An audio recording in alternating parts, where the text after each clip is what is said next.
Confidence is not about being the loudest person in the room. It's not about showing off, chasing approval, or trying to prove your worth to others.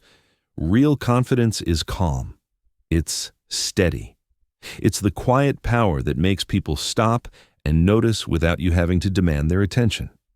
And the highest form of confidence is this: when nothing shakes you, nothing provokes you, and nothing controls you. Most people go through life reacting to everything, to criticism, to rejection, to chaos, to the opinions of others, and every reaction takes away a piece of their power. But when you learn to react to nothing, you stop giving away your energy. You become untouchable. You move through the world with a kind of presence that is both rare and dangerous, the kind of confidence that cannot be faked. In this audiobook, we will break down exactly how to build that kind of confidence. You will learn how to silence self-doubt, control your emotions, detach from outcomes, and carry yourself with the authority of someone who needs nothing and fears nothing.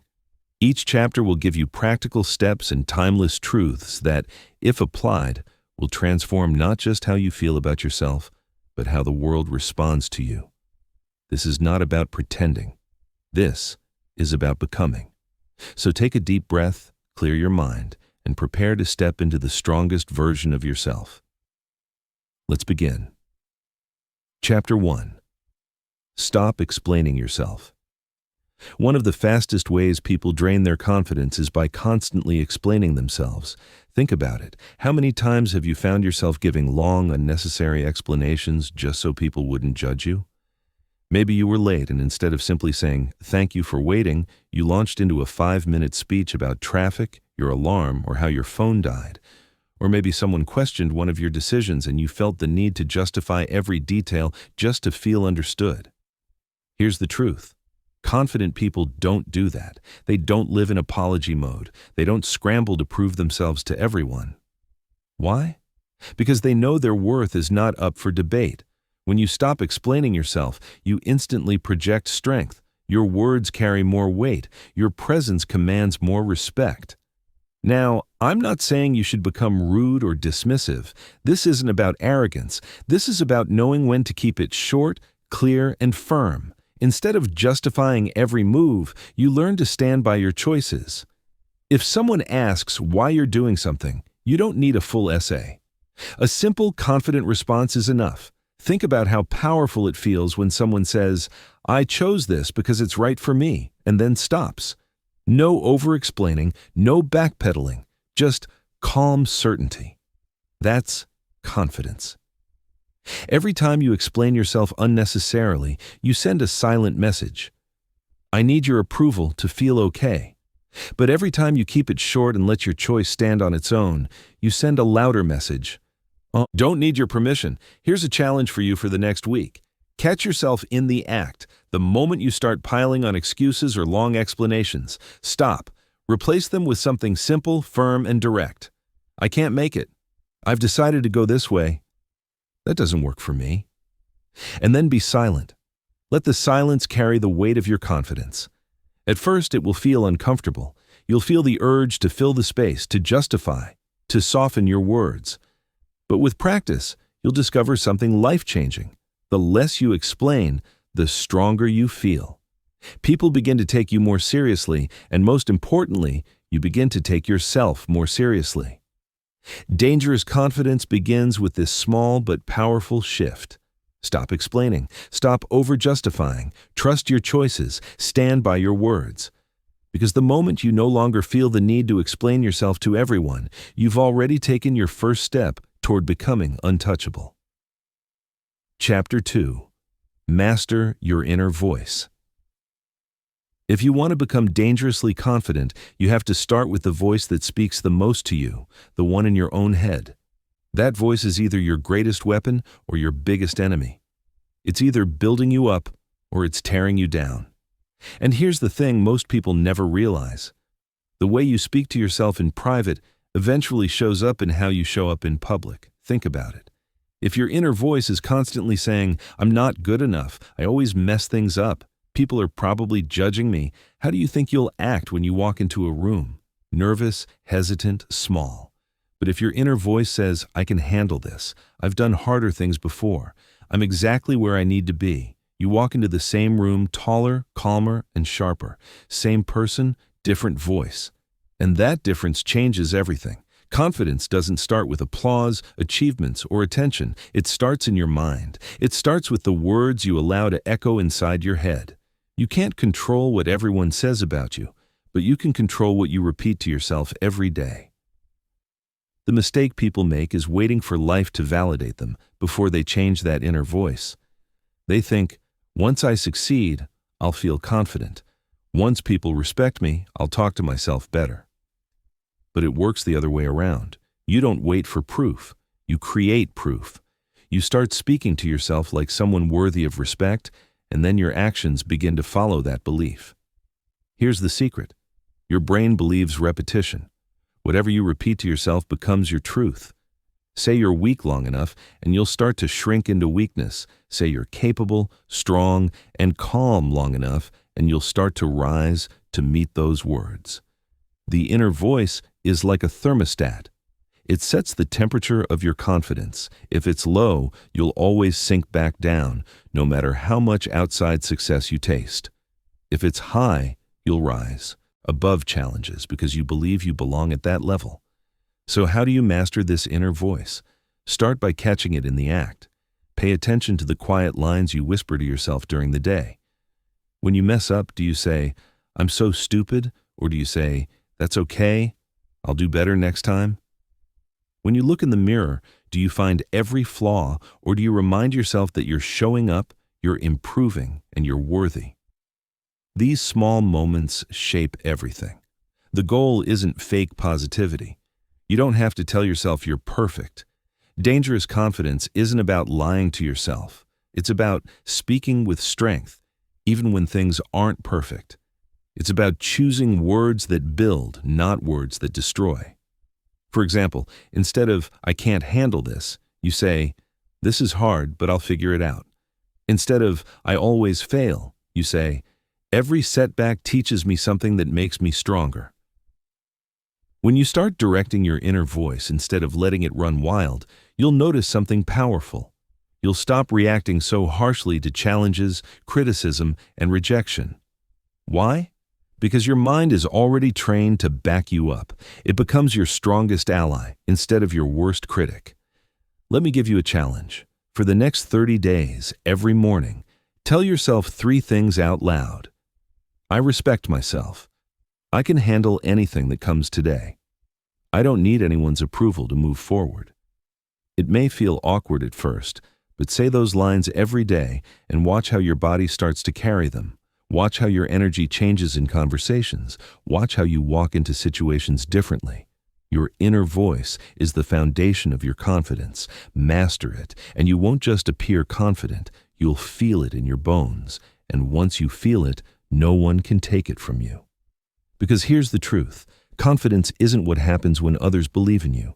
Confidence is what happens when you believe in yourself first, and that belief begins with the voice inside your head. Chapter 3. Build respect before confidence. Every kind of lasting confidence starts with one simple truth. You cannot feel powerful if you don't respect yourself first. Respect is the foundation. Without it, confidence is nothing more than an act, a mask you wear to convince others while deep down you're still unsure. But when you build real self-respect, confidence stops being an act. It becomes who you are. Think about how you treat people you respect. You listen to them, you value their time, you trust their decisions. Now ask yourself honestly, do you treat yourself the same way? Or do you cut yourself down with criticism, ignore your needs, and allow people to cross your boundaries because deep down you don't see yourself as worthy?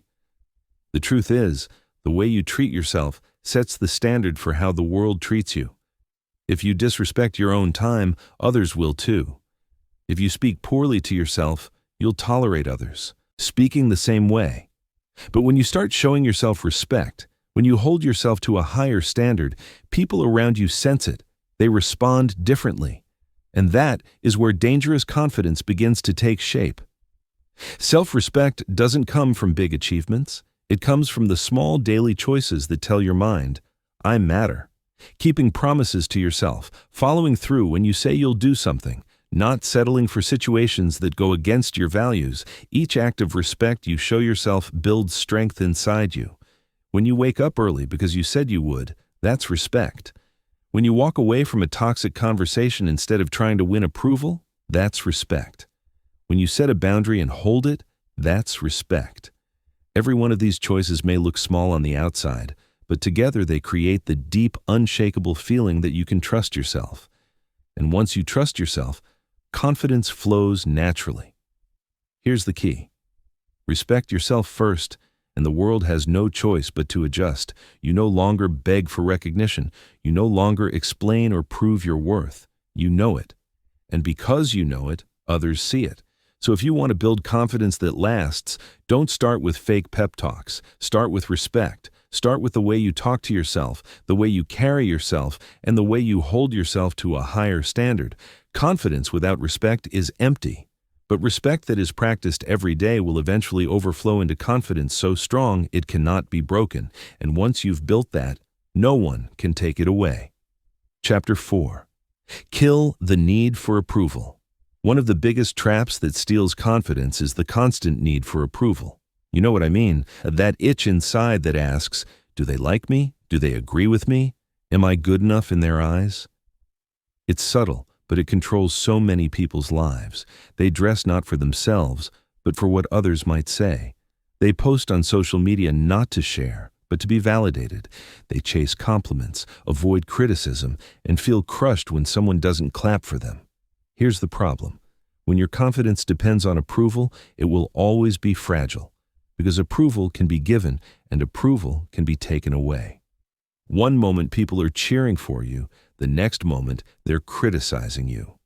And if your self-worth rises and falls with their reactions, you'll live like a puppet pulled by strings you can't control. The truth is, no one in this world owes you approval, and no one's opinion should have the power to define you. When you kill the need for approval, you free yourself. You stop chasing applause and start focusing on living with authenticity. You stop bending your life to fit other people's expectations and start building a life that feels right to you. That's where dangerous confidence comes from. Think about the people you admire the most. Are they the ones who try to please everyone, or are they the ones who stand firm even when people disagree? It's always the second group, because real strength is not in being liked by all. It's in being respected for standing true. Now, let me be clear. There's nothing wrong with enjoying praise. There's nothing wrong with being happy when someone appreciates your work. The problem comes when you need it, when you depend on it to feel valuable. The moment you depend on it, you hand over your power. You give other people the remote control to your emotions. And let me tell you, people change channels fast, so how do you kill this need? Start small. Practice saying no without explaining. Practice making decisions based on what you know is right for you, even if others won't understand. Remind yourself daily, their approval is optional. My self-respect is not. You'll notice something powerful when you stop chasing approval. At first, some people won't like it. They might call you arrogant, selfish, or stubborn. But stay steady, because in time, those same people will begin to respect you more than they ever did when you were bending for their acceptance. Why? Because people may enjoy it when you seek their approval, but they admire it when you don't need it. Dangerous confidence is born when you walk into a room and don't wonder, will they like me? Instead, you think, do I respect myself in how I show up here? That shift changes everything. It takes you out of the role of performer and puts you in the role of leader. The world doesn't need another person begging for likes, chasing applause, or waiting for permission.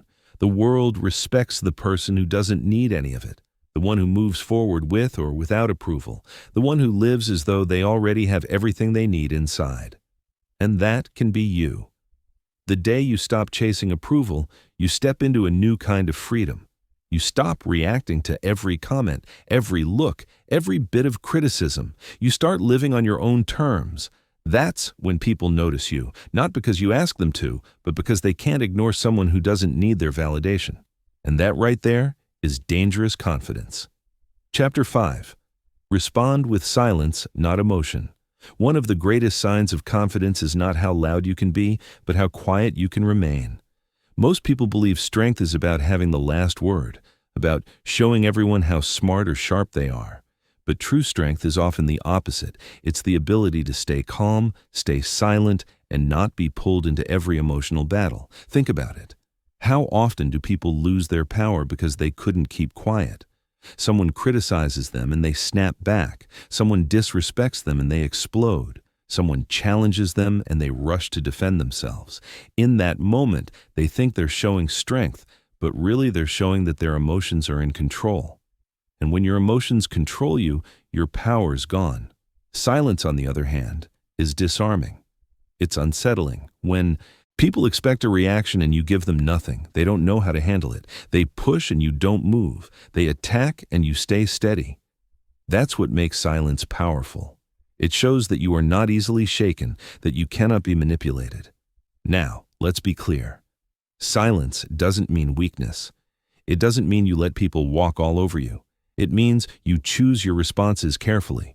It means you refuse to waste energy on pointless battles. When you respond with silence instead of raw emotion, you buy yourself time to think. You give yourself space to decide if the situation even deserves your attention. Imagine someone trying to provoke you. Maybe they insult you in front of others, expecting you to blow up. Most people would take the bait. But if you stay calm, if you look at them and simply choose silence, suddenly the spotlight shifts. They start to look foolish, not you. Why? Because you've shown that their words didn't penetrate. You've shown that you are in control. There's another layer to this. Silence not only protects your power, it also makes your words stronger when you finally choose to speak. If you speak less but with calm authority, people listen. They know you don't waste words. They know if you're speaking, it matters. That's how leaders talk. That's how confident people carry themselves. So how can you practice this? Start by noticing your triggers. Pay attention to the moments when you feel your emotions boiling, when someone criticizes you, when they disagree, when they mock. That's the moment to pause. Don't rush to react. Breathe. Let silence do the work for you. 9 times out of 10, you'll realize that you don't even need to respond. And in the rare times you do, your response will come from strength, not impulse. You don't owe everyone a reaction. You don't have to defend yourself every time someone questions you. You don't have to fight every little battle. Sometimes the strongest thing you can do is nothing at all. Silence is not empty. It's full of power. Think about how this changes the way people see you. The person who reacts emotionally is predictable, easy to control. But the person who can stay silent, calm, and unbothered, that person is dangerous because you can't push them around. You can't get under their skin. You can't break their focus. Dangerous confidence is not in shouting louder than others. It's in standing tall while others shout at you and you don't move. It's in choosing silence when others expect a storm. It's in showing that your emotions belong to you, not to anyone else. The next time someone tries to pull you into their drama, remember this. Silence is your shield, silence is your strength, and silence is your power. Use it, and you'll discover just how unshakable you can be. Chapter 6. Let your body speak first. Before you ever open your mouth, your body is already telling the world who you are. People see how you walk, how you stand, how you sit, how you look at them. And in just a few seconds, they've already formed an opinion, long before you've said a single word. That's the silent language of confidence, and it's often louder than anything you could ever say. Here's the truth. If your words and your body language don't match, people will always believe your body. You can say, "I'm confident," but if you're slouched over, avoiding eye contact, fidgeting with your hands, nobody buys it. On the other hand, you could say very little. But if your posture is strong, your eyes steady, your movements calm, people feel your presence. So what does it mean to let your body speak first? It means you walk into a room like you belong there. It means you stand tall, shoulders back, chest open, head held high, not in arrogance, but in quiet certainty. It means your handshake is firm, not rushed. It means you make eye contact without flinching, without darting away, without apologizing for being seen. Think about the people you naturally respect when they walk in. They don't have to announce themselves. They don't have to prove anything. Their presence says it all. That's not an accident. That's body language. Your body is always training your mind, too. If you sit small, you feel small. If you carry yourself like you're hiding, your mind starts to believe you should hide. But if you sit upright, if you expand your posture, if you move with purpose, your mind receives the message, I am strong, I am steady, I belong here. The mind and body are connected. And if you want confidence, sometimes the fastest way to shift your mind is to shift your body first. Now, don't mistake this for acting or pretending. This isn't about faking who you are. It's about removing the signals that sabotage you. It's about cutting out the habits that make you look uncertain, the hunched shoulders, the nervous fidgeting, the darting eyes. Those little habits send out silent messages that you don't even notice, but others pick up on immediately. And once you cut them, you start carrying yourself differently. Here's a practical tip. The next time you walk into a room, pause at the doorway. Take one calm breath. Straighten your posture, roll your shoulders back, lift your head slightly, and then walk in at a steady pace. No rush, no hurry, just presence. That single adjustment changes how people see you and how you see yourself. Another tip. Practice holding eye contact, not in a creepy, overbearing way, but in a calm, steady way that says, I see you and I'm comfortable being seen. Most people break eye contact too quickly because they feel insecure. Train yourself to hold it just a second longer. That second communicates confidence without a word. When your body speaks confidence, you don't need to oversell yourself. You don't need to push too hard to be noticed. People simply feel it. And here's the secret. When they feel it, they treat you differently. They listen closer. They respect your space. They trust your words more. Dangerous. Confidence is not about shouting louder. It's about walking into a space with such quiet certainty that people can't ignore you, even if you never raise your voice. Your body tells the story before your mouth ever does. So let your body speak first. Train it to send the right message. Walk tall, sit steady, look people in the eye, move with intention, because when your body communicates strength, your words only need to confirm what people already believe. That you are someone worth listening to. Chapter 7. Stop reacting. Start leading. Most people live their lives in reaction mode. Something happens and they respond. Someone criticizes them and they defend themselves. Someone disrespects them and they snap back. Someone praises them and suddenly they feel good about themselves. They are constantly at the mercy of whatever comes their way. That's not confidence. That's dependency. And as long as you're reacting, you're not leading. Think about it. The person who reacts is always one step behind. They're letting the world dictate their mood, their energy, their choices. But the person who leads, they set the tone. They decide the direction. They don't wait to see what happens before they act. They create what happens. That's the difference between living as a follower of circumstance and living as the leader of your own life. Here's the hard truth. When you react to everything, people learn how to control you. They push your buttons and you respond right on cue. They know what words will make you angry, what actions will make you defensive, what silence will make you insecure.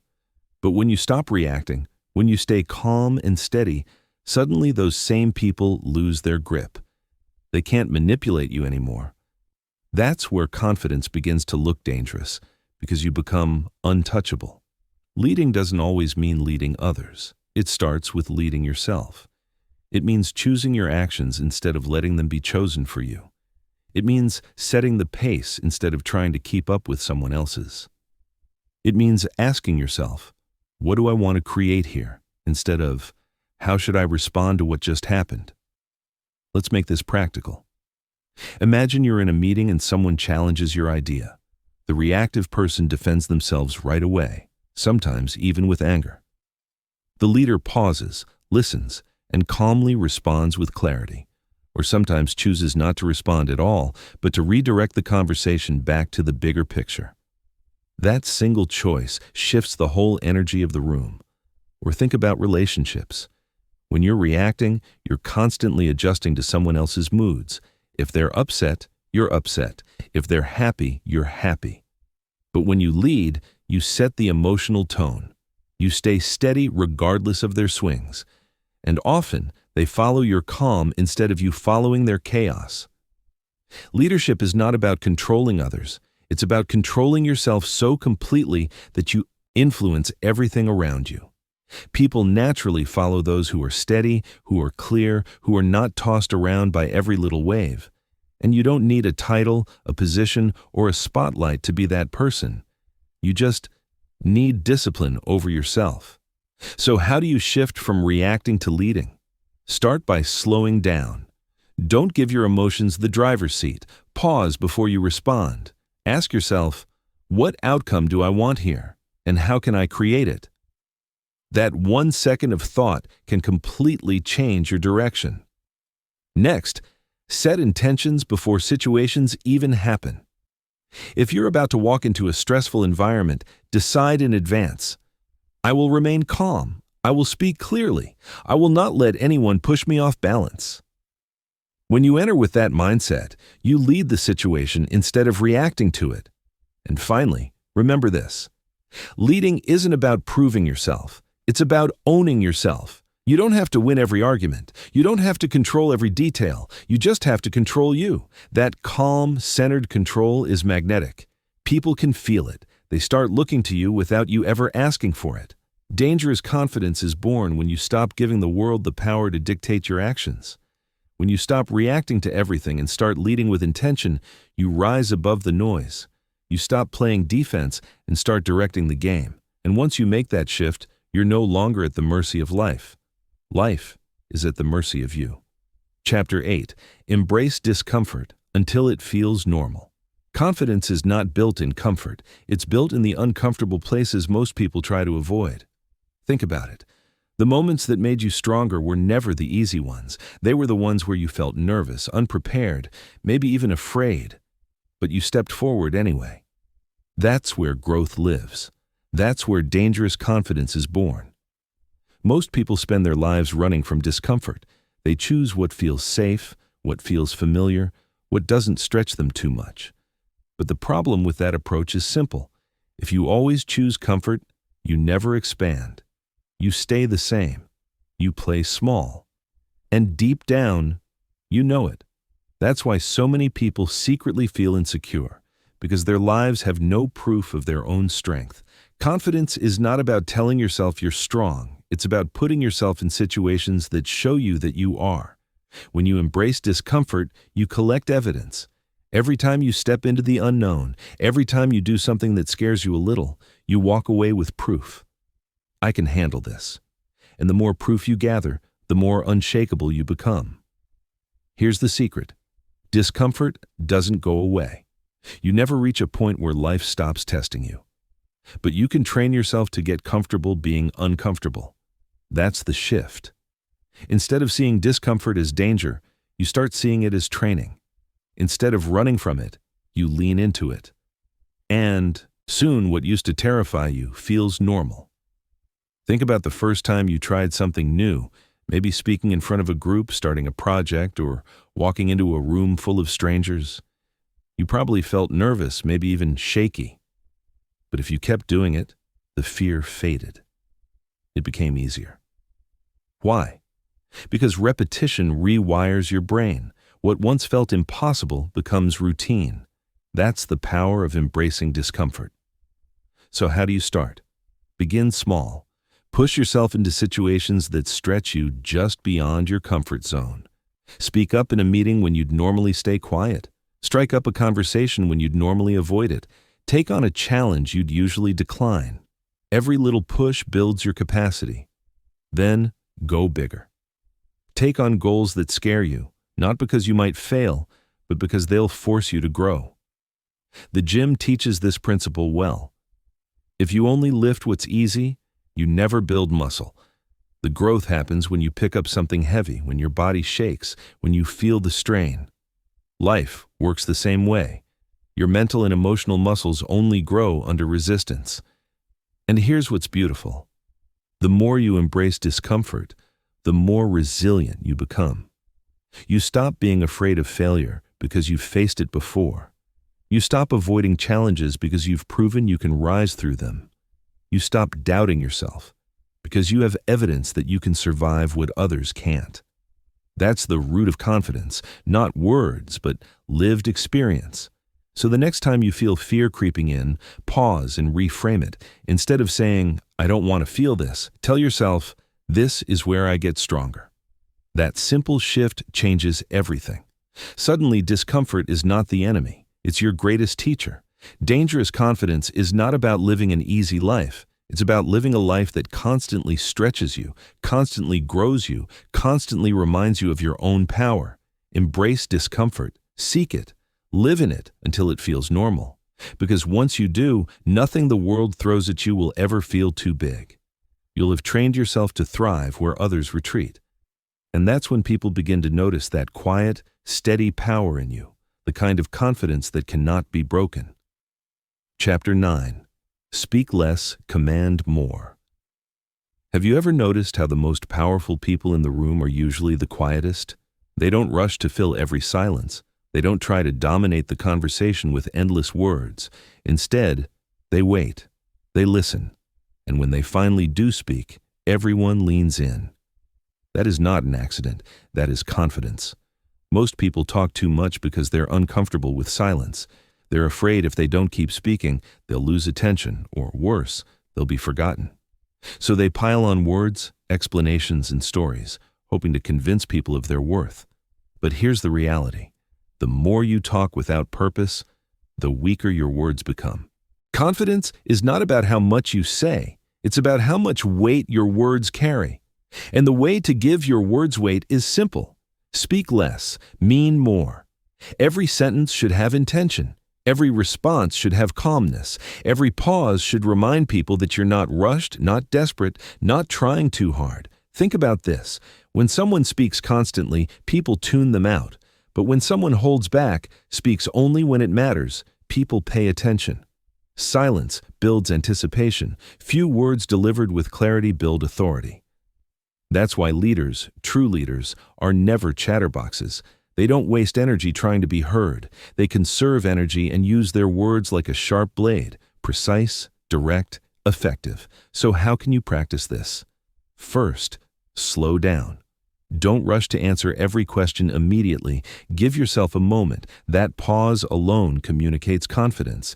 It shows you're not scrambling for approval. You're choosing your response carefully. Second, trim the excess. Instead of long explanations, give simple, strong statements. Yes. No. That works for me. Short, clear, and firm. People respect that. Here's the other secret. Listening makes you more powerful than speaking. Most people listen only to reply. Confident people listen to understand. When you really hear someone, you gather information. You understand their motives, their fears, their strengths. And when you finally respond, your words are sharper because they're rooted in understanding. That makes you stand out instantly. Think about conversations you've had with people who barely let you finish a sentence. Didn't it feel like they were trying too hard? Now think about someone who looked you in the eye, listened without interruption, and then gave you a short but meaningful response. Which one felt more powerful? Always the second, because listening is a sign of control, and control commands respect. Of course, this doesn't mean you should become silent all the time. Confidence is not about withholding your voice completely. It's about balance. Speak when it matters, stay quiet when it doesn't. Make silence your ally instead of your enemy. There's another layer here. When you speak less, you give others space to reveal themselves. People often expose their insecurities, their weaknesses, their intentions when you just let them keep talking. Meanwhile, you stay calm, observant, and in control. That's an advantage most people miss because they're too busy trying to be heard. So here's your challenge. Over the next few days, practice cutting your words in half. When you're tempted to explain yourself, shorten it. When you're tempted to fill silence, hold it. When you feel the urge to prove something with words, stop and let your presence do the talking. You'll notice something powerful happen. People will start leaning in. They'll start asking for your opinion instead of ignoring it. They'll respect your words more because you don't throw them around carelessly. And most importantly, you'll feel a deeper sense of control because you no longer speak out of insecurity. but out of choice. Dangerous confidence doesn't shout, it doesn't ramble, it doesn't beg to be heard, it speaks less but commands more. And once you master that, you'll discover that silence combined with the right words at the right time is one of the most powerful tools you'll ever have. Chapter 10. Turn rejection into power rejection. Just the word makes most people uncomfortable. Nobody likes hearing no. Nobody enjoys being turned down, overlooked, or pushed aside. But here's the truth. Rejection is one of the most powerful tools for building confidence if you learn how to use it. The difference between people who crumble under rejection and people who rise from it is simple. Perspective. Most people take rejection personally. They hear no and think it means, I'm not good enough, I'll never make it, I should give up. They attach rejection to their identity instead of seeing it for what it really is: feedback, a redirection, a test, a moment designed to make them stronger, not smaller.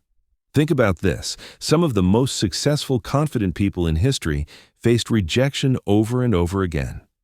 Authors had their books turned down by dozens of publishers before becoming bestsellers.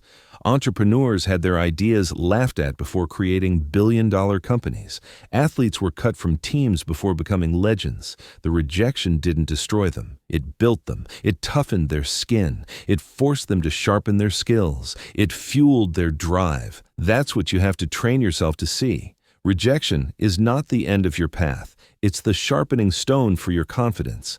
Every no you face is an opportunity to grow more resilient, more determined, more dangerous in your certainty. Here's the shift you need to make. Stop asking, why me? And start asking, what can I take from this? Did rejection reveal a weakness you need to work on? Did it push you to try a different approach? Did it expose people or places that were never truly for you in the first place? Every rejection carries a lesson if you're willing to listen. And let's be honest, rejection stings because it pokes at our pride. It makes us feel exposed. But that sting is exactly what makes it powerful. It wakes you up. It pushes you to toughen up. You can't build real confidence in a world where everyone always says yes to you. That would only give you fragile confidence, the kind that shatters the first time life tells you no. Dangerous confidence, the kind we're talking about here, comes from being rejected and still standing tall. So how do you turn rejection into power? First, don't run from it. Expect it. Welcome it. Understand that rejection is proof you're stretching yourself. If you're never being told no, it means you're not aiming high enough. You're not risking enough. You're not putting yourself in places where growth happens. Second, detach rejection from your worth. A no to your idea, your request, or your effort is not a no to your value as a person. It's just information, nothing more. Learn to separate the two, and rejection loses its ability to crush you. Third, use rejection as fuel. Let it light a fire under you. Let it push you to prove, not to them, but to yourself, that you are capable of more. Think of every rejection as a weight in the gym. Each one makes you stronger if you keep lifting. Here's a mindset you can carry. Every no brings you closer to the right yes. Every door that closes forces you to find a better door. Every person who turns you down makes room for the people who truly value you. Rejection clears the path for what's meant for you, but only if you keep walking forward. Dangerous confidence is not built by avoiding rejection. It's built by facing it head-on, over and over, until no doesn't scare you anymore, until you realize rejection doesn't define you, it refines you. So the next time you hear no, don't shrink, don't retreat, stand taller. Tell yourself, good, this is my chance to grow. This is proof I'm in the arena, not sitting on the sidelines. And then keep moving forward. Because the person who is no longer afraid of rejection is unstoppable. And that person can be you. Chapter 11. Detach from outcomes. One of the strongest moves you'll ever make in life is learning to let go of the outcome. Most people tie their entire sense of worth to results. If things go well, they feel good. If things fall apart, they feel broken. Their emotions rise and fall like a roller coaster because they're attached to what happens next. But confidence, real, dangerous confidence, comes when you learn to detach from outcomes and anchor yourself in who you are, not what happens. Think about it. How many times have you held back from taking action because you were afraid it wouldn't work out. You didn't apply for the job because you feared rejection. You didn't speak up because you worried about how people might react. You didn't take the risk because you were obsessed with the possibility of failure. That's attachment to outcome. It keeps you paralyzed, controlled by fear of what might or might not happen. But when you detach, something changes. You stop obsessing about whether people will like it, accept it, or applaud it. You give your best effort and let the results take care of themselves. That's where freedom lives. That's where you unlock a level of confidence most people never experience. Detachment doesn't mean you stop caring. It doesn't mean you don't try. It means you stop chaining your identity to the result. You focus on what you can control, your effort, your attitude, your preparation, and you release the rest. The outcome is feedback, not definition. Think of the athlete who trains for months but knows they can't control the referee, the weather, or the opponent's performance. All they can control is how prepared they are, how much effort they bring, and how focused they stay. That's detachment. They give everything, but their self-worth isn't destroyed if the scoreboard doesn't go their way. They live to fight again. When you detach from outcomes, you also become harder to manipulate. People can't dangle rewards in front of you to control your actions. They can't threaten you with loss to make you desperate. You are free because you've already decided. Your value isn't tied to winning or losing, gaining or losing, being praised or being rejected. Here's a powerful truth. The more you cling, the weaker you feel. The more you need something to happen a certain way, the more anxious and insecure you become. But the moment you let go, the moment you say, whatever happens, I'll be fine, you gain strength. You act with more calm, more focus, more certainty. And ironically, that's usually when you perform your best, because you're no longer strangled by fear of the result. So how do you practice this? Start by shifting your language. Instead of saying, I have to win, say, I'll give my best, and whatever happens, I'll learn. Instead of saying, I need them to like me, say, I'll show up as myself, and the right people will respect that.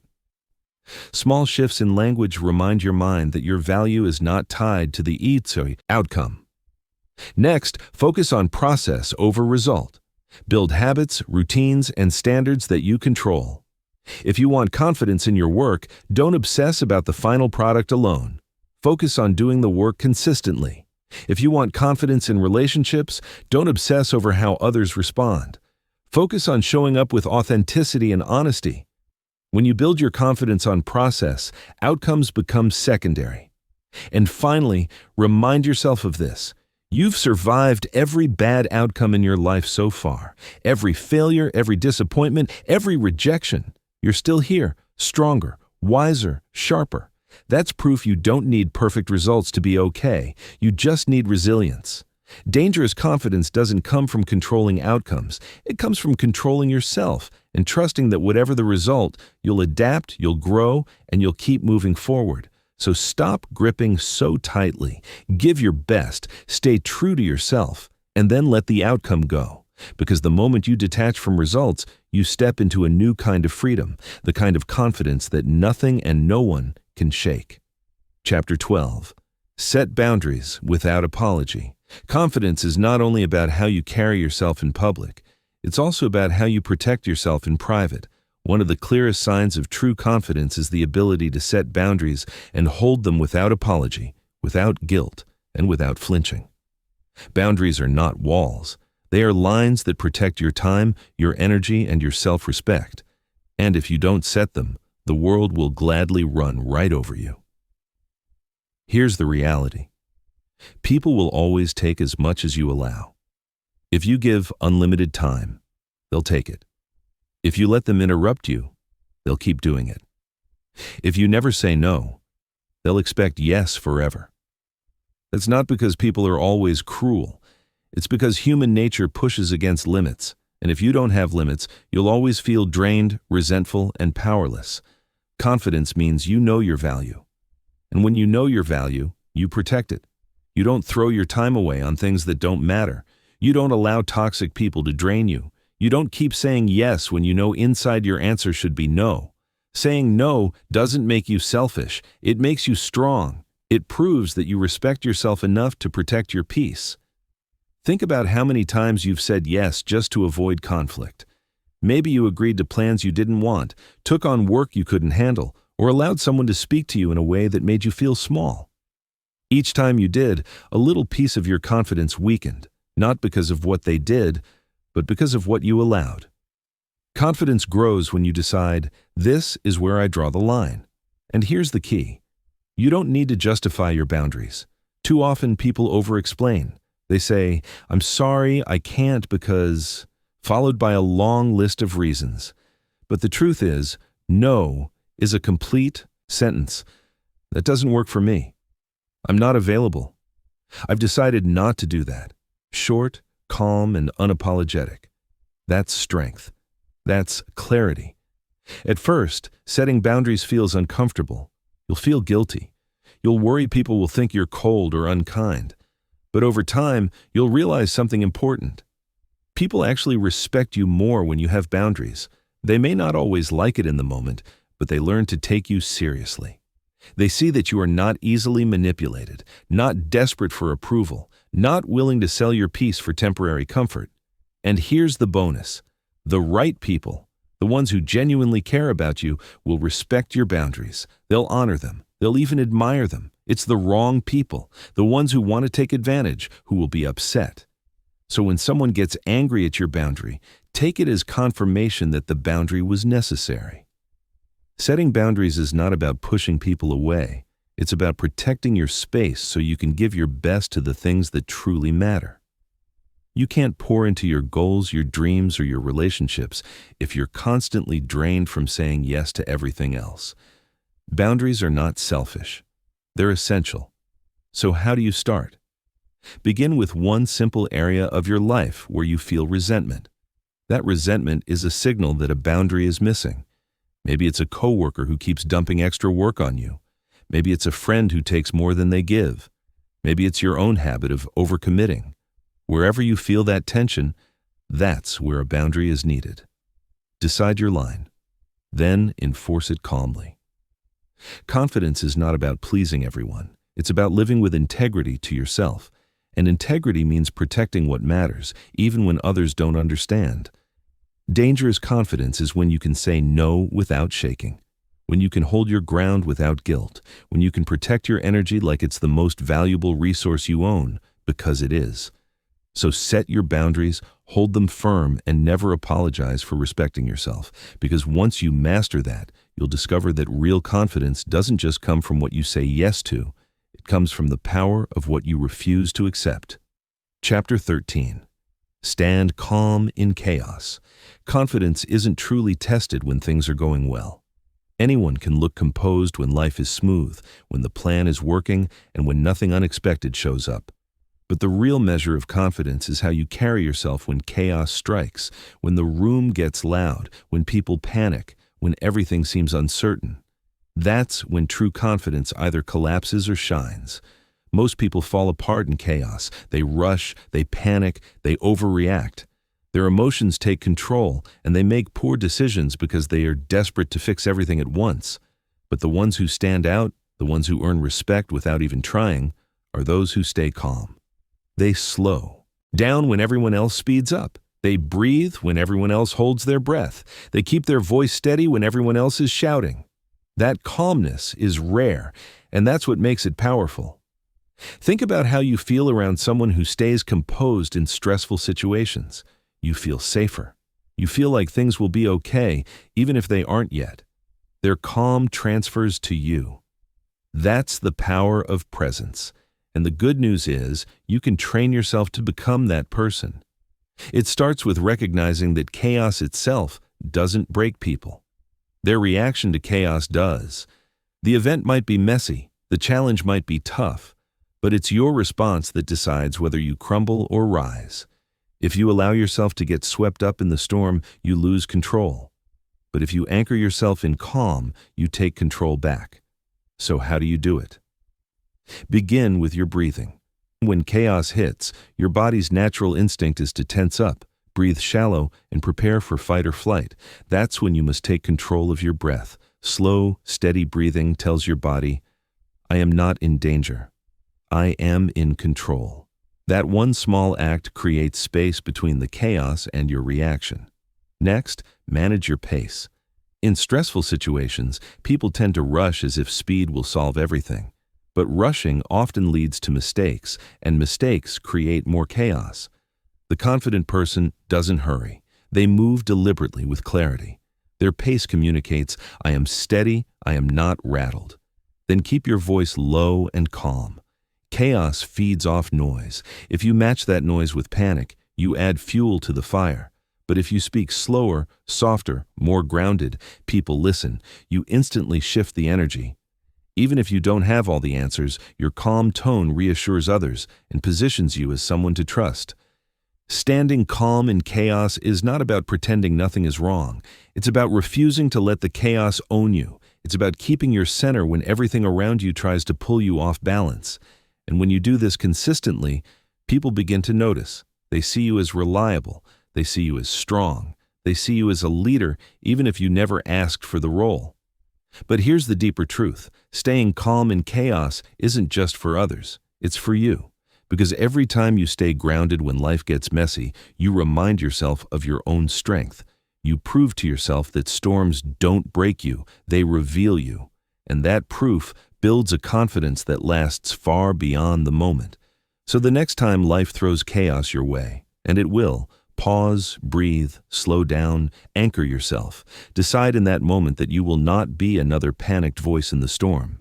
You will be the calm in the room, because dangerous confidence doesn't scream in chaos. It doesn't run. It doesn't collapse. It stands tall, steady, and calm, no matter how loud the storm gets. And when you master that, nothing in this world can truly shake you. Chapter 14. Train until skill becomes certainty. Confidence isn't magic. It doesn't appear out of thin air. It isn't just a mindset or a positive affirmation whispered in the mirror. Real, lasting confidence is built on something much deeper. Competence. When you know you've put in the work, when you've trained yourself until a skill becomes second nature, you stop hoping you're good enough and start knowing you are. That shift from doubt to certainty is where dangerous confidence is born. Think about anything you've ever mastered, big or small. Maybe it was learning to drive, cooking a dish, or speaking in front of a group. At first, you were nervous. You questioned yourself. But the more you practiced, the smoother it became. And one day, what once felt terrifying started to feel natural. That's the power of training. Repetition turns fear into familiarity. Most people want confidence without putting in the reps. They want to feel certain before they've earned certainty. But it doesn't work that way. You don't wait to feel confident in order to act. You act again and again until your actions create confidence. The truth is, skill builds belief. Every time you show up, every time you practice, every time you push through mistakes, you carve confidence into your bones. And here's the key. It's not just about practicing. It's about practicing with intention. Half effort doesn't build confidence. Going through the motions doesn't create mastery. You have to push yourself past easy comfort. You have to stretch your limits. Because when you know you've trained harder, longer, and sharper than most people ever will, you walk into any room differently. You don't have to brag about it. You don't have to convince anyone. The certainty shows in how you move, how you speak, how you carry yourself.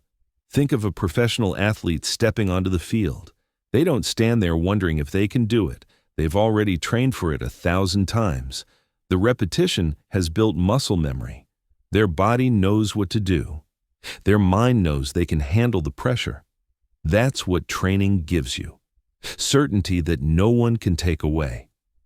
Now imagine applying that same principle to your own life, to your career, to your communication, to your relationships. Imagine putting in the kind of practice where your skills are so sharp, you no longer question yourself. You just perform. That's the kind of quiet power that people feel without you having to announce it. So how do you start? First, identify the areas where doubt holds you back. Is it speaking with confidence? Is it leading others? Is it staying calm under pressure? Then commit to training that skill deliberately. Read, study, practice, and repeat until it becomes second nature. And don't quit when it feels uncomfortable. That's the sign you're actually growing. Second, embrace mistakes as part of the process. Every stumble is a lesson. Every failure is practice. Confidence isn't the absence of mistakes, it's the ability to keep going until those mistakes no longer control you. Third, measure your progress. Look back every few weeks and notice how far you've come. Confidence grows when you can see your own improvement, when you realize that what once scared you is now routine, something inside you shifts permanently.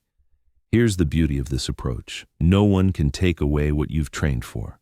Compliments may fade, approval may vanish, but skill, that stays with you, and skill builds certainty. Dangerous confidence isn't about puffing up your chest or pretending you're fearless. It's about doing the work behind the scenes until you can step forward with calm assurance, until you don't have to tell yourself, "I think I can." Instead, you say, "I know I can." Train until the skill becomes certainty. Because once you reach that point, you'll discover that true confidence doesn't need to be loud. It's steady, unshakable, and undeniable. And it comes from one thing: knowing you've earned it. Chapter 15. Live as if you need nothing. The ultimate level of confidence is when you live as if you need nothing. Not because you don't enjoy success, recognition, or relationships, but because you're not dependent on them. When your sense of worth, your peace, and your identity no longer hinge on what others give or take away, you step into a freedom most people never experience. Most people live in constant need. They need approval to feel secure. They need attention to feel important. They need results to feel proud of themselves. And because they chase. They chase validation. They chase applause. They chase things that slip through their hands the moment they grasp them. And the more they chase, the weaker they feel. But imagine walking through life without that hunger for approval. Imagine pursuing your goals not because you need them to complete you, but because you choose them as an expression of who you already are. Imagine enjoying success, but not being defined by it. Imagine having relationships built on choice, not desperation. That's what it means to live as if you need nothing. It doesn't mean you stop caring. It doesn't mean you isolate yourself or reject good things. It means you build yourself up so strongly on the inside that you don't crumble if those things disappear. You carry your own validation, your own peace, your own power. That's what makes you dangerous, because no one can use need against you. Think about it. When someone desperately needs approval, they can be manipulated. When someone desperately needs money, they can be bought. When someone desperately needs love, they will settle for less than they deserve. Need is weakness. But when you move as if you already have everything you need within yourself, you cannot be controlled. You cannot be bribed. You cannot be broken. This is the mindset of the strongest leaders, the most unshakable people. They enjoy success, but they're not enslaved by it. They enjoy relationships, but they're not defined by them. They enjoy progress, but they don't collapse if they face setbacks.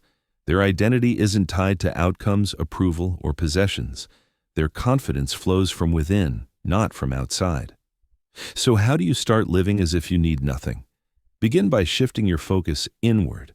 Instead of asking, "What can people give me?" Ask, "What can I give myself?" Respect, discipline, purpose. These are things no one can hand you, but you can build them daily. The more you provide for yourself, the less you crave from others. Next, practice gratitude. When you're grateful for what you already have, you stop obsessing over what you lack. Gratitude kills desperation. It reminds you that you're already rich in ways that matter, in lessons, in growth, in resilience. And finally, remind yourself that everything external is temporary. Money can be lost, applause fades, people come and go. But who you are, what you stand for, and how you carry yourself, that's permanent. Build your foundation on that, and you'll never fear loss. Living as if you need nothing doesn't make you cold. In fact, it makes you more magnetic. People are drawn to those who don't beg for attention, who don't cling, who don't try too hard. Why? Because neediness repels, but strength attracts. The person who doesn't need anything carries an aura of abundance, and abundance is irresistible. This is the final stage of confidence. When you no longer chase approval, when you no longer fear rejection, when you no longer need validation, you are free. You act out of choice, not out of desperation. You give because you want to, not because you're hoping to get something back. You love because it's real, not because you're empty.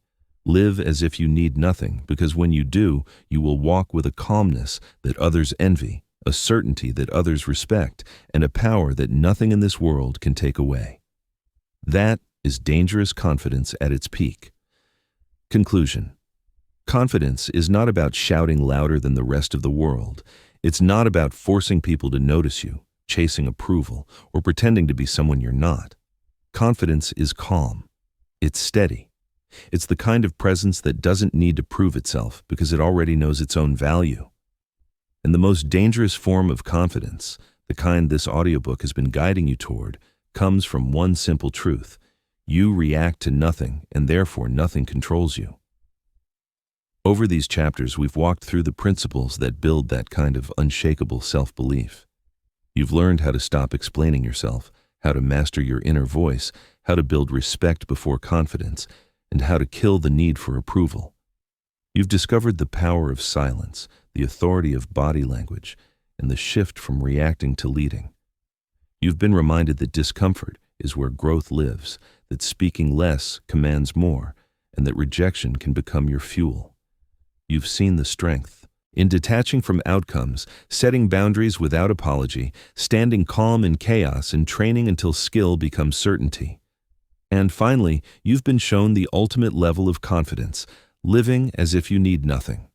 This journey is not about perfection. It's about progress. It's about building yourself day by day into someone who no longer bends to every opinion, who no longer crumbles under pressure, who no longer waits for permission to step into their own power. True confidence is quiet, but it's undeniable. It doesn't need to announce itself because it's written in the way you move, the way you speak, and the way you carry yourself through the storms of life. So take these lessons and live them. Don't just understand them in theory. Apply them. Use them in conversations, in challenges, in the moments when life tries to shake you. And remember, this is not about becoming someone else. It's about becoming the strongest version of yourself. Because when you learn to react to nothing, you gain control over everything. You become untouchable. You become steady in a world full of noise. You become a person others can't ignore, not because you demand attention, but because your presence itself commands it. That is the power of dangerous confidence, and it's already inside you, waiting to be claimed. Now go out and live it.